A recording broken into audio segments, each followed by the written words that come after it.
बिस्मिल्लाहिर्रहमानिर्रहीम। अजकल अंबां दा भरपूर सीज़न है तो अंबां के सीज़न तो फायदा उठाते हुए अज असी मैंगो स्कैश बना रहे हैं। मैंगो स्कैश में एक दफ़ा बना के रख लवो तो जो ज़रूरत महसूस करो तो उदों इनू बना के ठंडा करके पी लो। तो आओ फिर टाइम ज़ाया किए बगैर मैंगो स्कैश बनाना शुरू करिए। मैं ये 3 सिंधरी अंब इस्तेमाल कर रहा तो 3 अंब जोड़े कच्चे अचार वाले वो इस्तेमाल कराँगा। इन्होंने अंबां नूं असीं अलग अलग पहले कट लवांगे इस तरह बरीक बरीक टुकड़ियां दे विच। हुण कढ़ाई दे विच तकरीबन 1.5 लीटर पानी पा लो।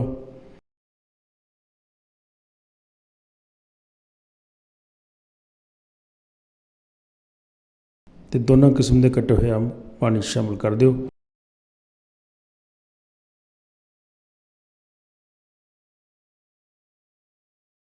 तो तकरीबन 200 ग्राम में चीनी पा लो तो इनू बॉयल करना शुरू करो।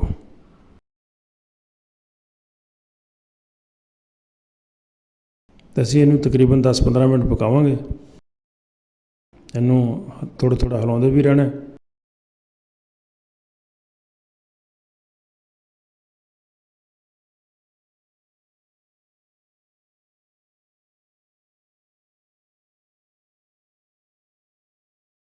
हुण 10 मिनट तकरीबन हो गए। हुण असीं इन्हूं चैक करते हैं कि साडे अंब गले कि नहीं गले।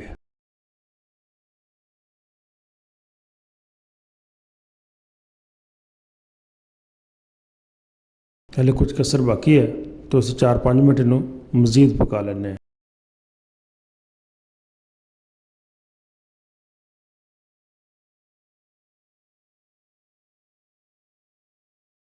माशाअल्लाह साडे अंब बिल्कुल गल गए। हुण चुल्हे नूं बंद कर दिओ ते असीं हैंड ग्राइंडर दे नाल इस तरह कढ़ाई दे विच ही इन्हां नूं अच्छी तरह ग्राइंड कर लैंदे हैं।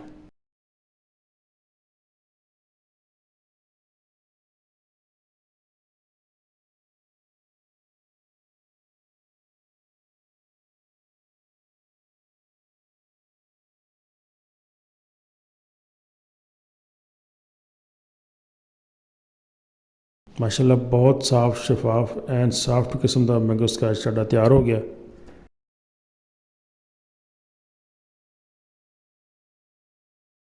हुण एक जग दे विच बर्फ पा लो तो विच थोड़ा थोड़ा करके मैंगो स्कैश शामिल कर दिओ। माशाअल्लाह मैंगो स्कैश साडा बहुत ज़बरदस्त तैयार हो गया। इस तरह इनू ठंडा ठंडा मेहमानों सर्व करो। मेरी वीडियो नूं पूरी देखने का बहुत शुक्रिया। अस्सलाम वालेकुम।